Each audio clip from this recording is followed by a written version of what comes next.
இந்த ரசத்தை பொறுத்த வரைக்கும் கசப்பு சுவையோ எதுவுமே இருக்காது. ரொம்ப நல்லாயிருக்கும் டேஸ்ட்டு. அப்படியே இது டம்ளரில் ஊற்றி அப்படியே குடிக்கலாம். தொண்டைக்கெல்லாம் எதமாக சூப்பு குடிக்கிற மாதிரியே இருக்கும் அது.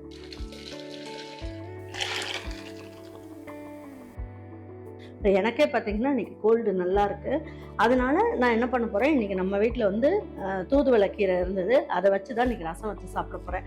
அது எதுக்காக சாப்பிட்லான்னா, நெஞ்சு சளியாக இருந்தாலும் சரி, இல்லை வந்து நாள்பட்ட சளியாக இருந்தாலும் சரி, இந்த தூதுவளை கீரையில் நம்ம வந்து ரசம் வச்சு சாப்பிடும் போது சளியெல்லாம் சரியாயிடும். தொண்டைக்கும் வாய்க்கும் நல்ல இதமாக இருக்கும். அதுக்காக தான் இன்றைக்கி இந்த ரசம் வைக்க போகிறேன். வாங்க எப்படி ஈஸியாக செய்யலாம் அப்படிங்கிறத வீடியோக்குள்ளே போய் பார்க்கலாம். பாருங்கள், இந்த தூதுவளை கீரை நம்ம முள்ளோடு இருக்கும். இந்த மாதிரி உங்களுக்கு இவ்வளோ இருந்தாலே போதும், நம்ம ரசம் வச்சிடலாம். பாருங்க, இந்த அளவுக்கு இருக்குது. இப்போ வந்து பார்த்தீங்கன்னா இதுக்கு வந்து நான் 1 ஸ்பூன் அளவுக்கு மிளகு சேர்க்குறேன். அதே அளவுக்கு ஸ்பூன்லேயே 3/4 ஸ்பூன் அளவுக்கு ஜீரகம் சேர்த்துக்கலாம். இதுலேயே வந்து நம்ம அந்த கீரை இருக்கு இல்லையா, தூதுவளை கீரை, இதையும் சேர்த்துக்கலாம். இதுலேயே கொஞ்சமாக கருவேப்பிலையும் சேர்த்துக்குவோம். கொஞ்சமாக கொத்தமல்லி தண்டு பகுதியை சேர்த்துக்கலாம். இதுலேயே வந்து என்ன பண்ணுவோம், கொஞ்சமாக பெருங்காயமாக சேர்த்துடலாம். இதை பல்ஸில் போட்டு வந்துடுவோம். இந்த அளவுக்கு நல்லா பொடி பண்ணிட்டோம். இப்போ வந்து நம்ம என்ன பண்ணியிருக்கோம் அப்படின்னு பார்த்தீங்கன்னா, 7 பல்லு பூண்டு, கொஞ்சமாக மஞ்சள் தூளும் சேர்த்துக்குவோம். சேர்த்துட்டு பல்ஸில் போட்டுடலாம். ஏன்னா முன்னாடியே நம்ம போட்டோம்னா பூண்டு வந்து சீக்கிரமாக ரொம்ப அரைஞ்சிரும். அரைஞ்சிருச்சுன்னா பூண்டோட மனம் தான் ஜாஸ்தி வரும். அதுக்காக ஒரே ஒரு சுத்து மட்டும் சுற்றி எடுத்துக்கலாம். இது எல்லாமே எடுத்து இதில் சேர்த்துருவோம். இப்போ இதுக்கு ஒரே ஒரு தக்காளி, ஒரே ஒரு பச்சை மிளகாயை லேசாக இந்த மாதிரி கீறி போட்டுக்கலாம். தேவையான அளவுக்கு உப்பையும் சேர்த்துக்குவோம். பாருங்க, இதில் இருக்கிற இந்த சாரெல்லாம் வேஸ்ட் பண்ண வேண்டாம். இந்த சாரையுமே இதிலே ஊற்றிடலாம். ஏன்னா தூதுவளையெல்லாம் கிடைக்கிறதே கஷ்டம். நம்ம வந்து இதெல்லாம் வேஸ்ட் பண்ணாமல் நம்ம ஊற்றிக்கணும். பாருங்க, இப்போ நான் அதுக்கு ஒரு தக்காளி தான் சேர்த்துருக்கேன்.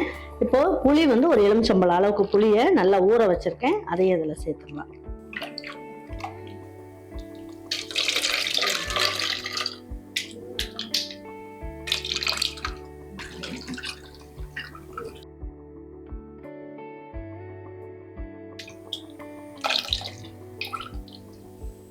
பாருங்க, இப்போ இந்த ஒரு தக்காளியை நல்லா அதிலே பிசைஞ்சு விட்டுடலாம்.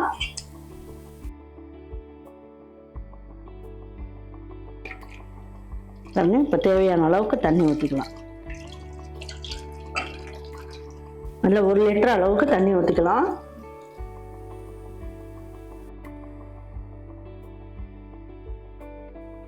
வாங்க இப்போ எப்படி தாளிக்கலான்றதை பார்ப்போம். ஒரு 1.5 ஸ்பூன் அளவுக்கு நல்லெண்ணெய் ஊற்றிக்கலாம். கடுகு வந்து இதில் ஒரு 1/4 ஸ்பூன் அளவுக்கு சேர்த்துக்குவோம்.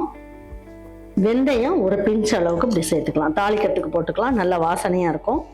ஒரே ஒரு பிஞ்ச் வந்து ஜீரகம் போட்டுக்குவோம்.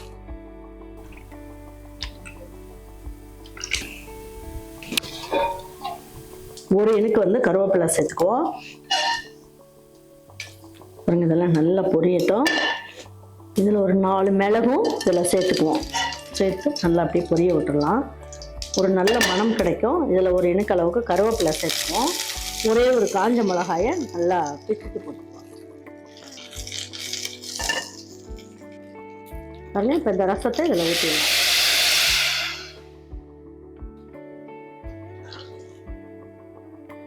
எல்லாம் நல்லா நுரக்கட்டி வரட்டும். இது ஒரு 2 நிமிஷம் அப்படியே அடுப்பில் இருக்கட்டும். பாருங்க, இந்த மாதிரி பபிள்ஸ்லாம் வர ஆரம்பிச்சிச்சு. பாருங்க, இங்கே லேசாக கொதி வருது. பார்த்தீங்கன்னா இந்த மாதிரி வரணும். ஏன்னா இந்த கீரையை போட்டு நம்ம வைக்கிறோம் இல்லையா, எல்லாம் ஒன்றா சேர்ந்து உங்களுக்கு ஒரு கொதி வரட்டும். வந்த உடனே எடுக்கலாம். அப்போ இதை குடிக்கிறதுக்கு நல்ல ஒரு சூப்பு மாதிரியும் இருக்கும். ரசம் நல்லா தாராளமாக சாதத்தில் போட்டு பிணைஞ்சு சாப்பிடவும் நல்லாயிருக்கும். இந்த ஒரு பச்சை வாசம் இல்லாமல் ரொம்ப நல்லாயிருக்கும். இந்த ரசத்தை பொறுத்த வரைக்கும் கசப்பு சுவையோ எதுவுமே இருக்காது. ரொம்ப நல்லாயிருக்கும் டேஸ்ட்டு. அப்படியே இது டம்ளரில் ஊற்றி அப்படியே குடிக்கலாம். தொண்டைக்கெல்லாம் எதமாக சூப்பு குடிக்கிற மாதிரியே இருக்கும் அது. அந்த பாத்திரத்தில் கொஞ்சமாக கருவேப்பிலை, கொஞ்சமாக கொத்தமல்லி இலை எல்லாம் போட்டுருங்க. போட்டுட்டு இந்த ரசத்தை எடுத்து இதில் ஊற்றிடலாம்.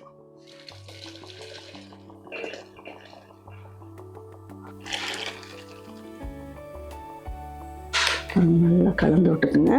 குடிக்கும் போது அவ்வளோ டேஸ்ட்டாக இருக்கும். இனிமேல் தூதுவளை ரசம் கொஞ்சம் கிடைச்சாலும் வேஸ்ட் பண்ணாதீங்க, அப்படியே இதை ரசமாக வச்சு சாப்பிட்ருங்க, அவ்வளோ அருமையாக இருக்கும். பாருங்க, இதுக்கு வந்து நல்ல ஒரு பருப்பு துவையலோ இல்லை எள்ளு துவையலோ, அப்படி இல்லைன்னா வந்து வேர்க்கடலை துவையல், தேங்காய் துவையல் எது வேணாலும் செஞ்சு வச்சுக்கோங்க.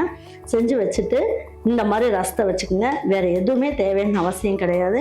ஏதாவது துவையல் அரைச்சிருந்தீங்கன்னா அந்த துவையலை வச்சு சாப்பிட்டுட்டு இந்த ரசத்தை அப்படியே நிறைய ஊற்றி நீங்கள் சாப்பிட்டு பாருங்கள். ரொம்ப நல்லா ஜம்முன்னு சூப்பராக இருக்கும். வீட்டில் இருக்கவங்க எல்லாருமே சளி பிடிச்சிருக்கவங்களுக்கு தொண்டைக்கு நல்ல இதமாகவும் இருக்கும். உங்கள் வீட்டில் இருக்கவங்களுக்கு செஞ்சு கொடுத்துட்டு அவங்களுக்குலாம் பிடிச்சிருந்ததுன்னா லைக் பண்ணுங்கள், ஷேர் பண்ணுங்கள், சப்ஸ்கிரைப் பண்ணுங்கள், மறந்துடாமல் கமெண்ட்ஸ் பண்ணுங்கள். தேங்க்யூ ஃபார் வாட்சிங் ஈரோடு அம்மாச்சி சமையல். தேங்க்யூ.